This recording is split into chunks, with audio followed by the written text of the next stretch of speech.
একজন লোক আল্লাহর তরফ থেকে মেহমান চায়, মেহমান চায়,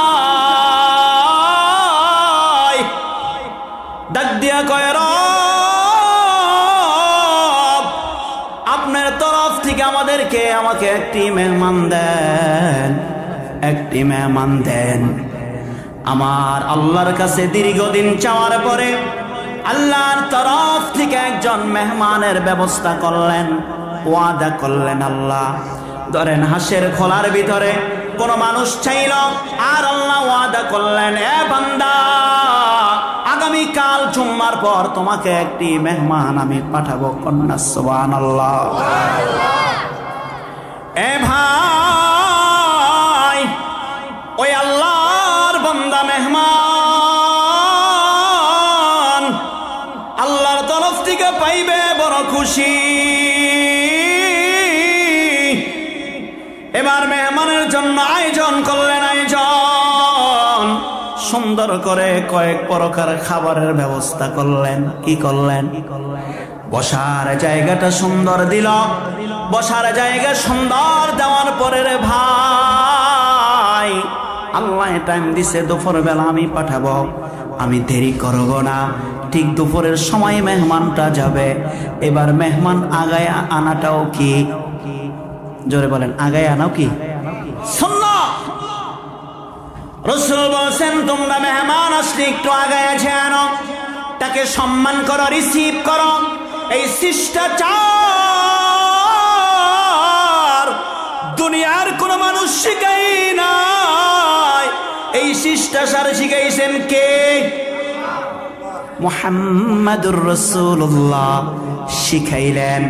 কিন্তু আজকে মুহাম্মাদের শিষ্টাচার বাদ দিয়া আমগো দেশের শিষ্টাচার আমরা ঢুকাইছি। জোরে কোন ঠিক কিনা? মুহাম্মদ সাল্লাল্লাহু আলাইহি ওয়াসাল্লাম বলছে একটু আগায় আনো।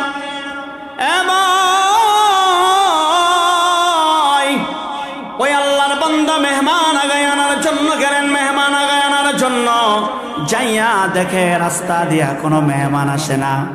কি দিয়া আমি বুঝি না। আপনারা ওইদিকে তাকাই দিচ্ছেন কেন? আপনাকে মন চায় না? যদি মন যদি না চায় ভাই রাগ করেন না, আপনারা যাইতে পারেন। তার কারণ এদিকে তাকাইলে সওয়াব বেশি না কম? আল্লাহ রাসূল বলছেন যদি আলেমের চেহারার দিকে যদি তাকায় থাকে, সে জিন্দা নবীর চেহারার দিকে তাকানোর সওয়াব। সুবহানাল্লাহ নাকি কয় নাই? তার কারণ কি জানেন? হুজুররা কত মিছা কথা কয়, তাগুলোকে নবীর তুলনা। কি কোন কথা ঠিক কিনা?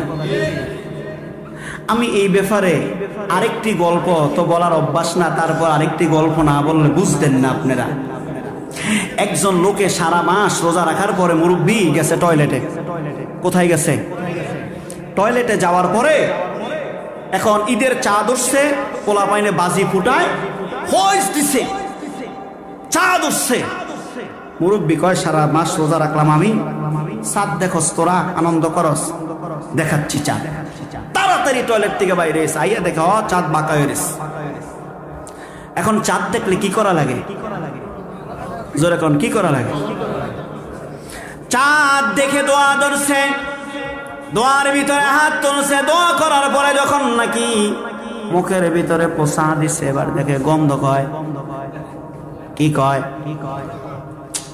মুরব্বি কয় কেমন চাঁদ উঠল রে, চাঁদের তে গন্ধ কয়। কথা কি বুঝলেন? চাঁদটা কেমন এত গন্ধ কয়? চাঁদ বেশি বালা না। কোন তো চাঁদ বালা না, মুরব্বি বালা না। তার কারণ তাই যেখান থেকে হাত আনছে ওই হাতটা কি এসছে না, ওই মেডিসিনটা একটু আর কি বইরা রয়েছে, বুঝছেন না? তাই ভাই আল্লাহ রাসূল বলেন তোমার নজর যদি আর নিয়ত যদি ঠিক হয়ে যায়, হুজুর চুরি করে করুক, হুজুর যা মন চায় তা করুক, তোমার নজর আর নিয়ত যদি ঠিক হয়ে যায়, তুমি জিন্দা নবী দেখার সওয়াব পেয়ে যাওয়া। সুবহানাল্লাহ, সুবহানাল্লাহ। এদিক সেদিক চাইলে সব থেকে কি হবেন? কথা কি বুঝাইতে পারলাম? ওয়াজ জানি কোনটা শুরু করছিলাম দেখছেন, মনটা কোন দিকে গেছে গা? কন্ত দিয়ে আশের খোলা রাইতের 11 বাজে ওয়াজ কেমনে আমি ঠিক রাখতাম? কোনটা? মাশাআল্লাহ মাশাআল্লাহ। এই না আপনারা আশের খোলার মানুষ সচেতন। আমি তো ভাবছি 11 বাজে আইলে একজন পড়ে দেবেন ঠাস করে। যাক পড়ছেন না যতন, শুকরান। মেহমান চাইছে আল্লাহর কাছে, আগে আনতে গেছে, রাস্তায় যেয়ে দেখে কোনো মেহমান আসে না। ডাক দিয়ে কয় আল্লাহ কি আমার সঙ্গে ধোঁকাবাজি করল? মনটা খারাপ। আইসা পড়ছে বাড়িতে, আইসা দেখে যেই জায়গার ভিতরে মেহমানের বসার জায়গা করছে, ওই জায়গার ভিতরে একটি কুকুর বসা। সুবহানাল্লাহ। কি বসা? খুব ভালো করে বুঝছেন? তাহলে আশের খোলার মানুষ ওয়াজটা বুঝতে পারবেন কি কইতে চাচ্ছি, কি বুঝাইতে চাচ্ছি। আইসা দেখে কুকুর বসা, ডাক দিয়া কয় আরে কুকুর তুই বসার জায়গা পালি না, আজকে আল্লাহর তরফ থেকে মেহমান আসবে, তুই আজকে এই জায়গার ভিতরে বইসা জায়গাটারে নাফাক করিয়া দিলি। লাঠি একটা লইছে, কুকুরের মাথায় দিছে বাড়ি। কুকুর বাড়ি খাইয়া জায়গা থেকে দরদা উঠিয়া চইলা গেছে। যাওয়ার পরে এবার আল্লাহর তরফে আবার দোয়া করে, রব আপনারা কইছেন মেহমান দিবেন, কই গো মেহমান, কই মেহমান? আমার আল্লাহ ডাক দিয়ে কয় কোফাল ফোরা, এই 10 বছর আমি এই কুকুরে খাওয়াইছি, আমার তরফ থেকে কুকুরই তোর বাড়িতে মেহমান গেছে। সুবহানাল্লাহ। আজকে এই কুকুরটার দুপুরে খাবার নাই, রিজিকি নাই, নাই, কুকুরের দরকার খাবার, তোর দরকার মেহমান। কুকুর আমার একটা সৃষ্টি, আমি তোর বাড়িতে মেহমান বানাইয়া পাঠাইছি, তুই আমার মেহমানের বেয়াজ্জতি করছ। হাই রে হাসকোলার বাবা, কপালটা থাবরাই, কি করলাম কি করলাম? এত বছর চাই আল্লাহর দিকে একজন মেহমান আনলাম, আর মেহমানের বুঝি মাথায় বাড়ি দিয়া কেদায়া দিলাম। এবার খাবার পোটলা বানছে, খাবার পোটলা বান্দা মেহমানের পিছনে দৌড়ায়। মেহমানের কি? এ ভাই খুব ভালো কইরা বুঝার চেষ্টা করেন।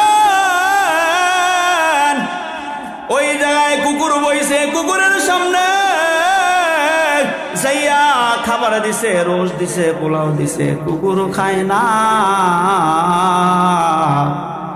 আমার রব ডাক দিয়া কয় কোফাল ফোরা, যে মেহমান রে বেয়াজ্জতি করিয়া দেয় মেহমান আর তার খাবার খায় না। এ আশকোনার ভাই, এই মাহবীর এই আশকোনা কেন্দ্রীয় মসজিদের মাঠে মেহমান হয়ে আসছে। এই মেহমানের কদর যদি না করেন, কালকে মেহমান খুঁজবেন, মেহমান পাইবেননি। কি বলেন? পাইবেননি। মেহমানের পিছনে যাইবেন আর কইবেন মাহফিল দে, আমি আজকে চোখের পানি ফলাইতে চাই, আজকে আমি 2টা টাকা দিতে চাই। এই মেহমান কইবে না না না, 23 তারিখে আমি মাঠের ভিতরে রহমত দিছি, আর আমি দেব না।